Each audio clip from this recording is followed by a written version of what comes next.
अकोला शेतकरी आत्महत्याग्रस्त कुटुंबांशी सातत्यपूर्ण संवाद ठेवून त्यांच्या अडचणी जिल्हा संवाद कार्यक्रमाच्या माध्यमातून सोडविण्यात येतील तसेच विविध शासकीय योजनांचा लाभ मिळवून देण्यात येईल अशी ग्वाही जिल्हाधिकारी वर्षा मीना यांनी दिली। तर गत 2 वर्षांतील सुमारे 250 आत्महत्याग्रस्त शेतकरी कुटुंबांसाठी नियोजन भवन येथे आयोजित संवाद कार्यक्रमात त्यांनी थेट संवाद साधत अडचणी जाणून घेतल्या आणि संबंधित यंत्रणांना प्रकरणे तत्काळ मार्गी लावून योजनांचा लाभ पोहोचवण्याचे निर्देशही यावेळी देण्यात आले आहेत।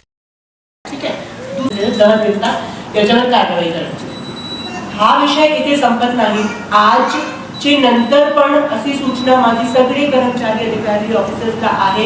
याचे नंतर शेतकरी होते ज्यांच्या हे अनफॉर्च्युनेटली झालेलं आहे, तर याचे नंतर पण कधीही हे लोक स्वीकारायची आहे अशा आज रोजी मी सगळ्यांना असं निर्देश देत आहे, इंक्लूडिंग मी। माझ्याकडे पण 20 टन हे काम कर सकते हैं और तो हम क्या ही कर सकते हैं, पण कमीत कमी हे काम सगळ्या अधिकाऱ्यांना करायचे आहे। हे सेन्सिटायझेशन फक्त हे आपले आतमध्ये पण आपले अधिकारी म्हणून आपले आतमध्ये पण असलं पाहिजे की यांनी जो बघितलं आहे त्याचं काही कंपॅरिझन नाही आहे।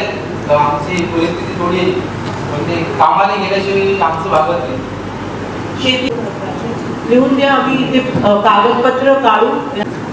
मागच्या कलेक्टर साहेबांनी सूक्ष्म उद्योग दिले कुटुंबासाठी की आत्महत्येपर्यंत पोहोचतात आणि त्या म्हाताऱ्या आई वडिलांसाठी ते सून काही करायला तयार नसते आणि हा एक मोठा अडचणीचा प्रश्न आहे। एक इंग्लिश में सेइंग है, उसको हिंदी में बताती हूँ। किसी को मछली पकड़ के देने की जगह तुमची निघाली पण आपके बच्चे हैं अभी 18-19 साल के, तो जे काही परिस्थिती कठीण आहे पण नक्की बदलणार आहे, पण आप ही बदल सकते हो। मैं जिल्हाधिकारी म्हणून काही करू शकत नाही। 2-3 तासामध्ये स्कीमची जानकारी दिली, ते त्याच्यात पण जायचं काही मोठा होणार नाही। तुम्हाला अवेअरनेस असली पाहिजे शासनाकडून काय काय आपल्याला लाभ मिलता है त्याची जानकारी महत्वाची है, क्योंकि आजकल अगर जानकारी नहीं है तो क्या करोगे, वो मदद ले लेके आपको ही आगे बढ़ना है। ठीक है, अब ये तो कोई जस्टिफिकेशन नहीं है कि मेरे पास काम नहीं है तो मैं शराब पीने लग जाऊंगी। ये कहाँ की सही बात है? तो कोई सही बात नहीं है इसमें, तो मैं भी कुछ नहीं कर सकती हूँ। और ऐसा नहीं है ज्यादा काम करण्याची इच्छा आहे सगळ्यांसाठी काम आहे अशा बिल्कुल हो ही नहीं सकता कि आपके पास काम नहीं है। जिल्हा परिषद मध्ये आपले मूल जातात। अभी आप कुछ लोग काही लोग म्हणतात की जिल्हा परिषद मध्ये शाळा चांगला नाही शिकवत त्याच्यामुळे आता काही होत नाही। मारायचा धमकी शिवीगाळ करतो। माझ्याकडे आता सध्या 5 एकर शेती आहे मॅडम, तर माझ्या शेतामध्ये सोयाबीन होतं आणि नंतरचा पीक म्हणजे तूर मॅडम। तर ते तूर जे आहे ना मॅडम, एक ही दाणा मी घरी नक्की कारवाई कोणता गावाला तालुका पारा भवानी तालुका बार्शी टाकली। तुम्ही तुमचा जो विषय आहे ना लिहून द्या, ही नक्की आम्ही निकाली काढू।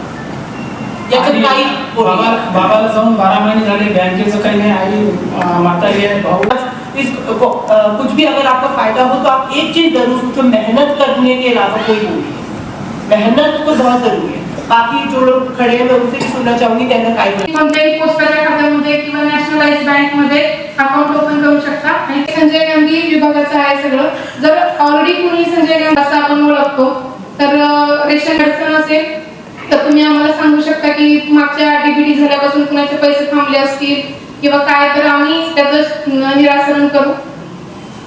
तुम्हाला 35 किलो धान्य मिळतं, पीएचएस असेल तर प्रति व्यक्ती 5 किलो धान्य मिळतो। तर आता सरांशी चर्चा केल्यानंतर असं आहे की जे यातले लाभार्थी आहेत म्हणजे करून तुम्हाला धान्याचा लाभ देण्यात येईल। त्याच्यासाठी तुम्हाला तहसील कार्यालयामधले जो पुरवठा विभाग आहे त्यांच्याशी संपर्क साधायचा आहे, त्याच्यामध्ये प्रयत्न करू। याच्यामध्ये जे ई शिधापत्रिका आहे आता बंद, म्हणजे रेशन कार्ड मध्ये जे आपल्याला हातात मिळवलं झालेलं आहे, आता सगळ्यांना प्रमाणपत्र मिळतं, ई रेशन कार्ड म्हणतात त्याला। तर तुम्ही ते डायरेक्ट सीएससी सेंटर मधून अप्लाय केलं करता येतं आणि ऑनलाईनच कार्ड मिळतं। जर तुम्ही तुमचे जुने रेशन कार्ड जे आहेत जे पुस्तकासाठी करू शकता। त्याच्यानंतर ज्यांच्याकडे ई रेशन कार्ड आहे त्यांच्याकडे सर्वांना आयुष्यमान भारत घरकुलचे असो, शौचालयाचे असो, काही विषय असो तुम्हाला आणि ज्यांना लिहिता येत नाही ते दुसरे आपले अधिकारी असतील त्यांनी त्यांना तोंडीच सांगितलं त्यांचे नाव, मोस्ट इम्पॉर्टंट तुमचा फोन नंबर आम्हाला हवे आणि तुमचा पत्ता, म्हणजे तुम्ही कोणते गावाचे आहे। आणि त्या म्हाताऱ्या आई वडिलांसाठी ते सून काही करायला तयार नसते आणि हा एक मोठा अडचणीचा प्रश्न आहे।